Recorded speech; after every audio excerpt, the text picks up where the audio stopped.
On Memorial Day this past Monday, Jill and I visited Arlington National Cemetery. As we entered those hallowed grounds, we saw rows and rows of crosses among the rows of headstones with other emblems of belief, honoring those who paid the ultimate price on battlefields around the world. The day before, we visited Uvalde, Texas. In front of Robb Elementary School, we stood before 21 crosses for 19 third and fourth graders and 2 teachers.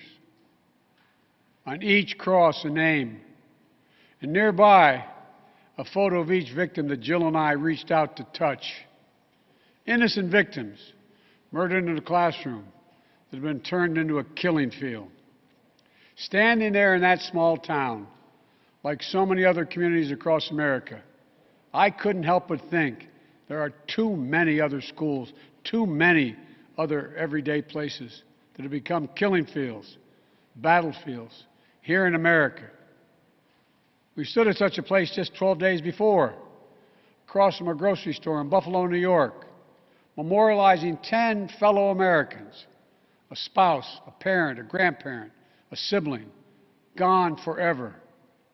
At both places, we spent hours with hundreds of family members who were broken, whose lives will never be the same. They had one message for all of us: do something. Just do something. For God's sake, do something. After Columbine, after Sandy Hook, after Charleston, after Orlando, after Las Vegas, after Parkland, nothing has been done. This time that can't be true. This time we must actually do something. The issue we face is one of conscience and common sense. For so many of you at home, I want to be very clear. This is not about taking away anyone's guns. It's not about vilifying gun owners. In fact, we believe we should be treating responsible gun owners as an example of how every gun owner should behave. I respect the culture and the tradition and the concerns of lawful gun owners. At the same time, the Second Amendment, like all other rights, is not absolute. It was Justice Scalia who wrote, and I quote, "Like most rights, the rights granted by the Second Amendment are not unlimited." Not unlimited. It never has been. There have always been limitations on what weapons you can own in America. For example, machine guns have been federally regulated for nearly 90 years, and this is still a free country. This isn't about taking away anyone's rights.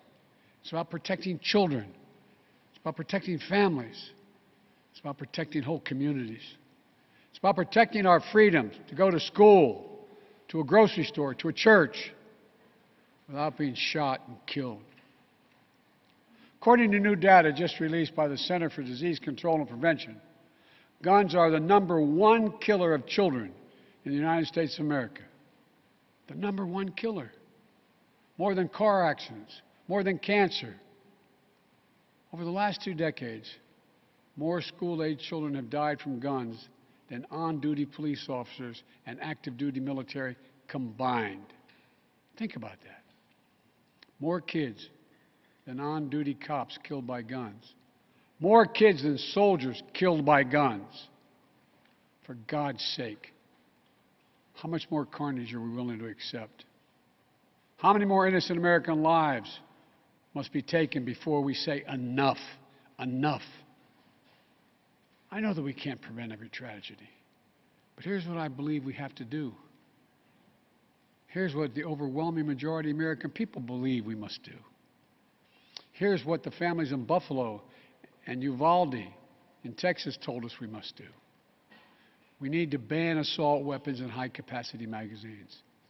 And if we can't ban assault weapons, then we should raise the age to purchase them from 18 to 21.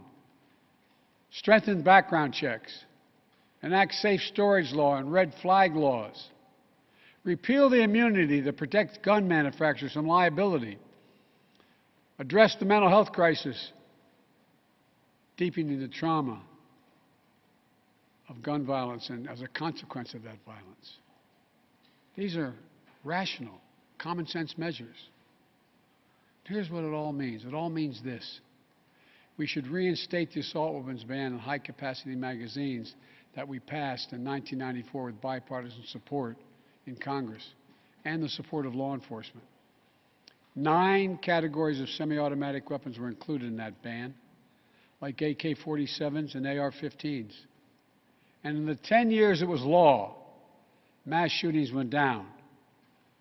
But after Republicans let the law expire in 2004, and those weapons were allowed to be sold again, mass shootings tripled. Those are the facts. A few years ago, the family of the inventor of the AR-15 said he would have been horrified to know that its design was being used to slaughter children and other innocent lives instead of being used as a military weapon on the battlefields as it was designed. That's what it was designed for. Enough. Enough. We should limit how many rounds a weapon can hold.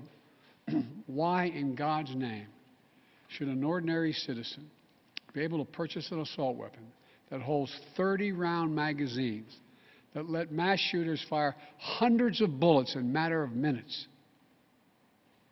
The damage was so devastating in Uvalde, parents had to do DNA swabs to identify the remains of their children. 9 and 10-year-old children. Enough. We should expand background checks to keep guns out of the hands of felons, fugitives, and those under restraining orders.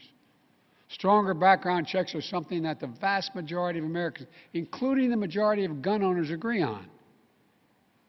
I also believe we should have safe storage laws and personal liability for not locking up your gun. The shooter in Sandy Hook came from a home full of guns. They were too easy to access. That's how he got the weapons. The weapon he used to kill his mother and then murdered 26 people, including 20 first graders. If you own a weapon, you have a responsibility to secure it. Every responsible gun owner agrees to make sure no one else can have access to it, to lock it up, to have trigger locks. And if you don't, and something bad happens, you should be held responsible.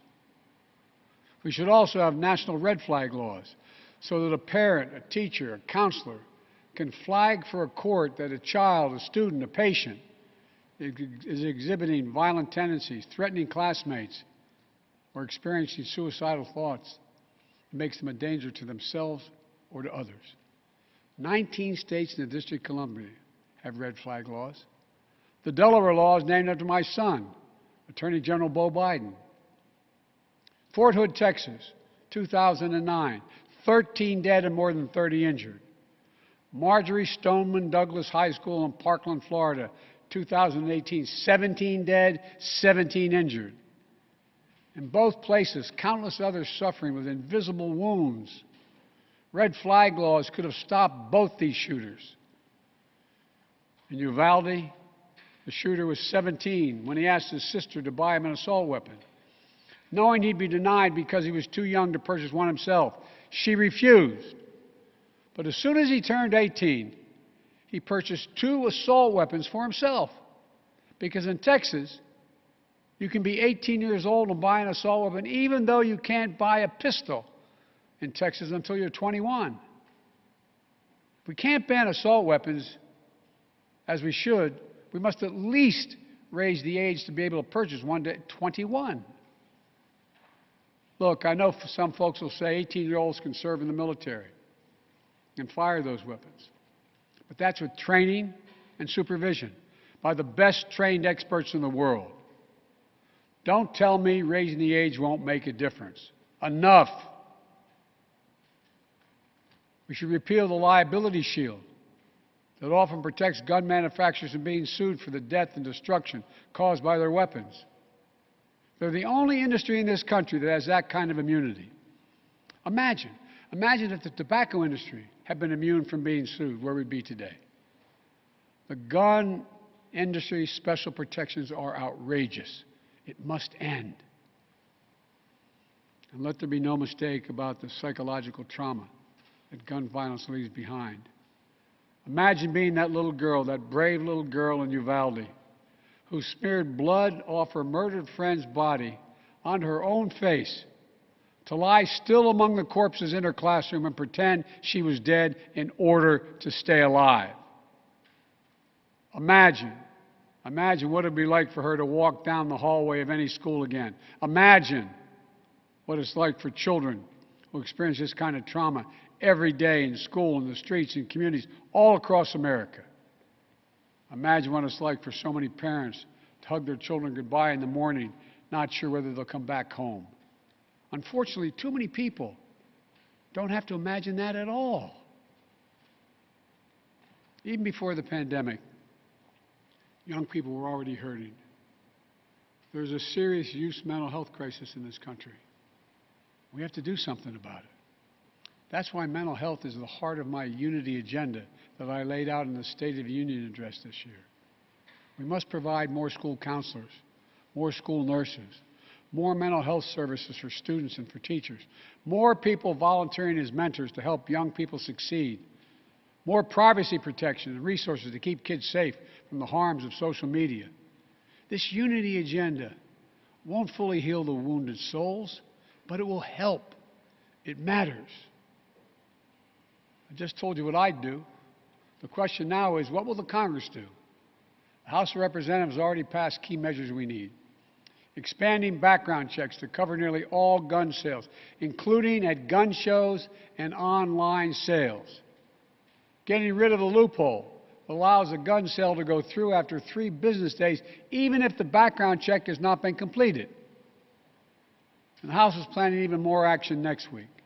Safe storage requirements, the banning of high-capacity magazines, raising the age to buy an assault weapon to 21, federal red flag law, codifying my ban on ghost guns that don't have serial numbers and can't be traced,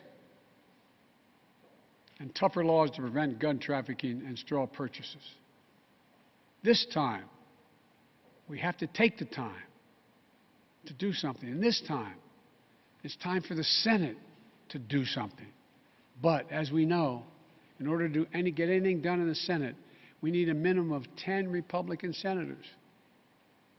I support the bipartisan efforts that include a small group of Democrats and Republican senators trying to find a way. But my God, the fact that the majority of the Senate Republicans don't want any of these proposals even to be debated or come up for a vote, I find unconscionable. We can't fail the American people again.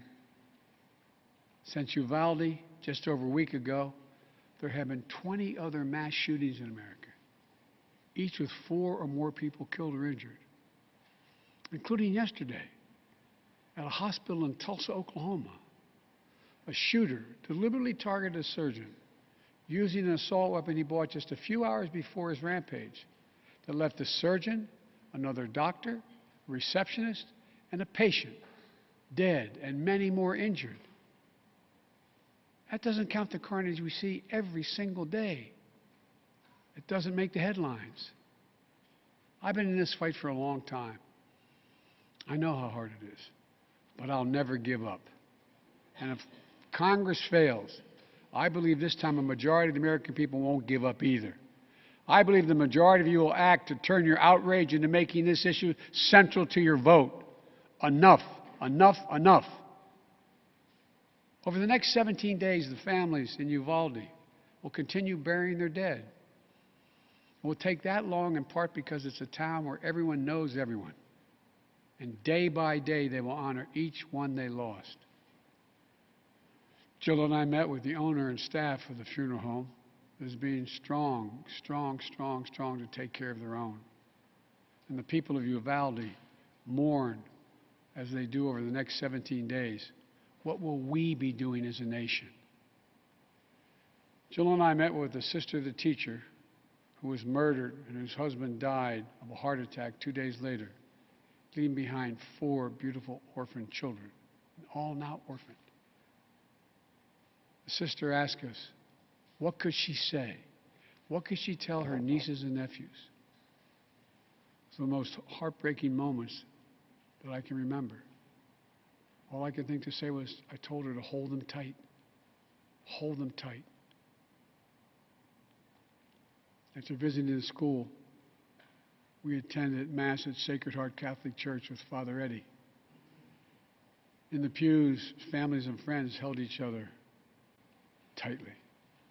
As Archbishop Gustavo spoke, he asked the children in attendance to come up on the altar and sit in the altar with him as he spoke. There wasn't enough room, so Mom and her young son sat next to Jill and me in the first pew. And as we left the church, a grandmother who had just lost her granddaughter passed me a handwritten letter. It read, quote, "Erase the invisible line that is dividing our nation. Come up with a solution and fix what's broken and make the changes that are necessary to prevent this from happening again." End of quote. My fellow Americans, enough. Enough. It's time for each of us to do our part. It's time to act for the children we've lost, for the children we can save, for the nation we love. Let's hear the call and the cry. Let's meet the moment. Let us finally do something.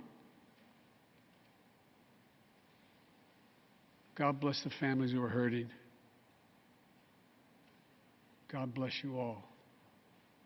From a hymn based on the 91st Psalm sung in my church. May He raise you up on eagle's wings and bear you on the breath of dawn, make you to shine like the sun and hold you in the palm of His hand. That's my prayer for all of you. God bless you.